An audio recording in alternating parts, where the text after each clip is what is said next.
Bueno, vamos a continuar entonces esta reflexión de Agustín sobre la oración. Ya es este número 8 de San Agustín y la oración.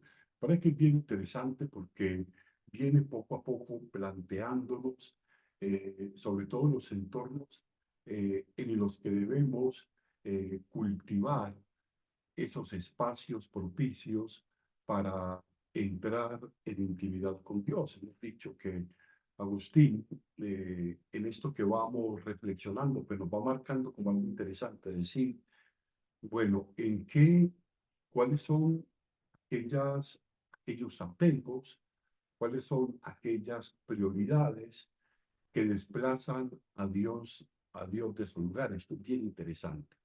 Aquello que desplaza, aquello que hemos dado el primer lugar y que de pronto no debíamos dárselo porque en el fondo lo que hacen es hacernos perder la serenidad, la paz y en el mayor de los casos pues también la libertad. O sea, cuando no tenemos un escenario en el que podemos estar tranquilos, en el que podemos vivir y disfrutar, en el que podemos también elegir apartarnos, que es lo que de pronto nos viene invitando este tiempo de la cuaresma, apartarnos un poco para saber encontrar al Señor, pues muchas veces Agustín dice que es aquello a lo que tienes apegado tu corazón, que no te deja entrar en él y ver en él aquel que te creó. Esto es muy, muy profundo, ¿no?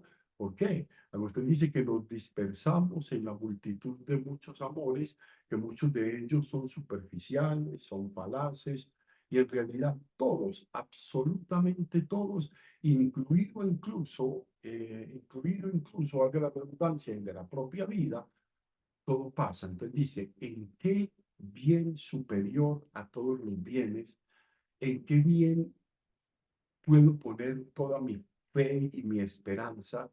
¿En qué bien que no sea arrebatado, en qué bien que no sea codiciado, puedo yo comenzar a construir una vida de interioridad, una vida de oración, una vida de meditación, una vida de comunicación en el espíritu?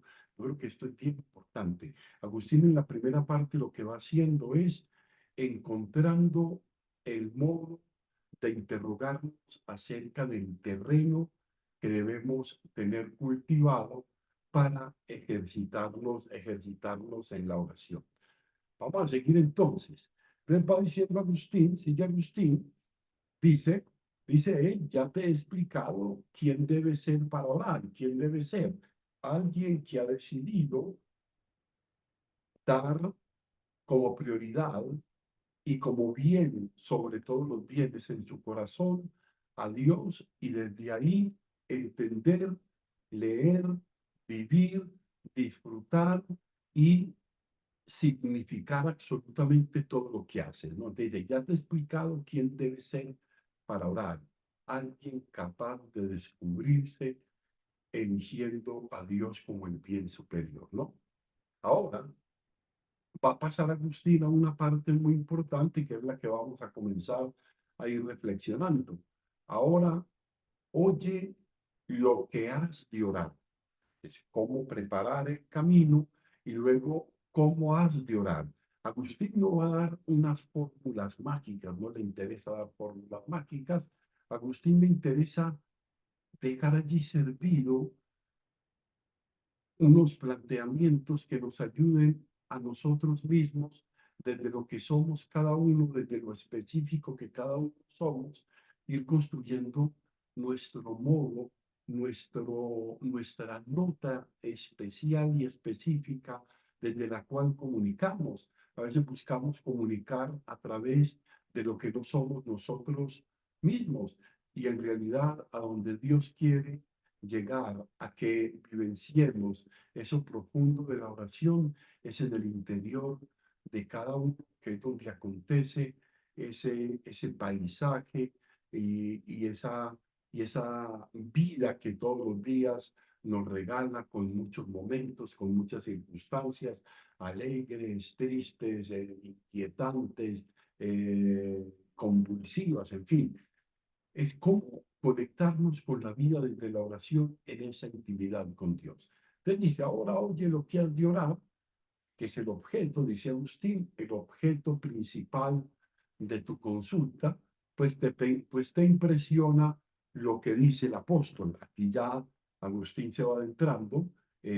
Cuando habla del apóstol se refiere a San Pablo. Dice, no sabemos, qué interesante esto, no sabemos lo que hemos de pedir como conviene. No sabemos lo que hemos de pedir como conviene. Tenemos dificultad en saber qué pido, qué es lo que verdaderamente necesito. Porque recuerden que lo que hablábamos hace unos días era, al estar apegados a muchas cosas, se nos puede estar diluyendo lo que verdaderamente necesitamos. No sabemos pedir como conviene. A veces nuestro pedir está en la satisfacción de lo solo inmediato y no pensamos un poco más allá de eso, ¿no? Les dice, no sabemos cómo hemos de pedir como conviene. Les dice, temes que pueda causarte, dice Agustín, mayor perjuicio el orar como no conviene que el no orar. Fíjense que aquí ya dice una cosa bien interesante. Temes que pueda causarte mayor perjuicio. Lo que va a decir es importante. El orar como no conviene que el no orar. El orar como no conviene. El pedirle a Dios lo que no tenemos que pedirle. El tratar de comunicar con Él desde donde no debemos comunicar con Él, ¿no? Más de lo que conviene orar, fíjese. Mayor perjuicio es el no saber orar como conviene que el no orar. Porque a veces no estamos orando, pero estamos viviendo una vida auténtica, unas decisiones correctas, unas opciones en realidad bien llevadas, ¿no? Te dicen, temes que pueda causarte ese prejuicio, el no saber cómo orar y el no saber cómo pedir dentro de la oración. Dice, puedo decírtelo en dos palabras. ¿Qué pedir? ¿Cómo has de orar? En dos palabras dice Agustín, pide la vida bienaventurada. Pide la vida bienaventurada. Qué interesante esto. Dice, todos los hombres quieren poseerla, la vida bienaventurada, ¿no? La vida llena de alegría, llena de satisfacción, llena de sentido, llena de conexión armónica con mí, con los demás, con la creación. Entonces, todos los hombres quieren poseerla, pues aún los que viven pésima y airadamente no vivirían de ese modo si no creyesen que así son o pueden ser felices. Muchas veces el deseo, fíjense ustedes, de eh, una vida bienaventurada, una vida con sentido, una vida equilibrada y armónica, muchos aún los que viven de una manera, fíjense cómo lo dice Agustín, aún aquellos que viven de una manera pésima, aún aquellos que han hecho las peores y las más desordenadas y las más cuestionadas elecciones, lo hacen creyendo que así pueden ser felices. Mucha gente, exacto, es lo que dice Agustín, aquí es muy cierto. Muchas veces hacemos unos caminos pensando la felicidad, cuando menos cuenta nos damos, estamos en la experiencia trágica, dolorosa y frustrante de la bancarrota de la vida. Entonces, continúa Agustín, y vamos a dejar aquí porque estos espacios se me hacen muy corticos para que la vamos digeriendo. Agustín va a dejar aquí una pregunta interesante. Dice, ¿qué otra cosa has de pedir? O sea, además de una vida bienaventurada, ¿qué otra cosa has de pedir? Pues si no, la que buscan los buenos y los malos, pero a la cual no llegan sino los buenos. Fíjense, ¿qué otra cosa has de pedir? ¿No?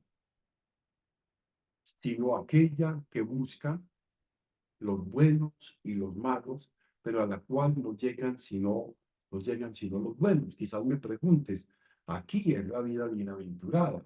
Dice, en esa cuestión, va diciendo Agustín, se han atormentado los ingenios y los ocios de muchos filósofos en tratar de buscar los caminos, fíjense, me interesado, los caminos acertados, hacia dónde debemos atender. Eso de la vida bienaventurada. Desde en esta cuestión se han atormentado, dice él, muchos ingenios y muchos filósofos, ¿no? Es bien interesante.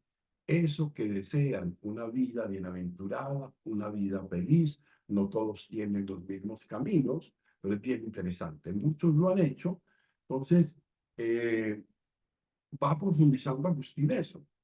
Todos los grandes genios, filósofos, aún los más miserables, todos se han preguntado acerca de eso, eh, los cuales tanto menos la pudieron hallar, esos que dicen ser los inteligentes, los sabios, los preparados, los dotados intelectualmente, los con una racionalidad sobre el promedio, pues cuanto menos hallaron a la fuente de esa vida y no le dieron gracias.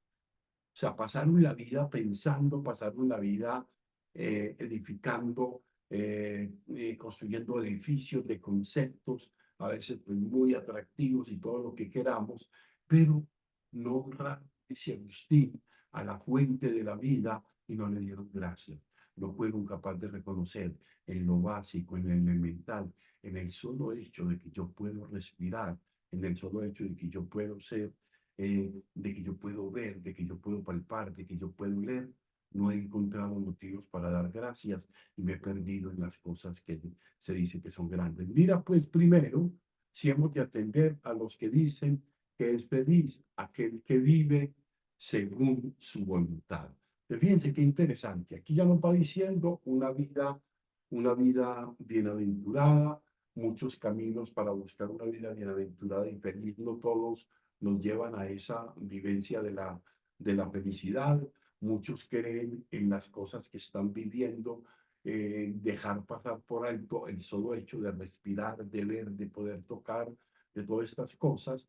Les dicen, mira, pues primero si hemos de atender a los que dicen que es feliz, aquel que vive según su voluntad. Ya esto va teniendo otros matices. Eso de vivir según la voluntad, según lo que me da la gana, según lo que me viene, según lo que me parece. Dice, libre los Dios de pensar que eso es verdad. Cada uno vivir según su voluntad, cada uno satisfacer según su propio deseo, pues haría del mundo un caos, lo decíamos esta semana, en esa difícil relación entre la libertad y la norma. Vamos pues a pedirle al Señor esto, que nos ayude a ir discerniendo los lugares que debemos preparar en nuestro corazón para construir verdaderamente nuestra vida. Gloria al Padre, gloria al Hijo y gloria al Espíritu Santo. Amén.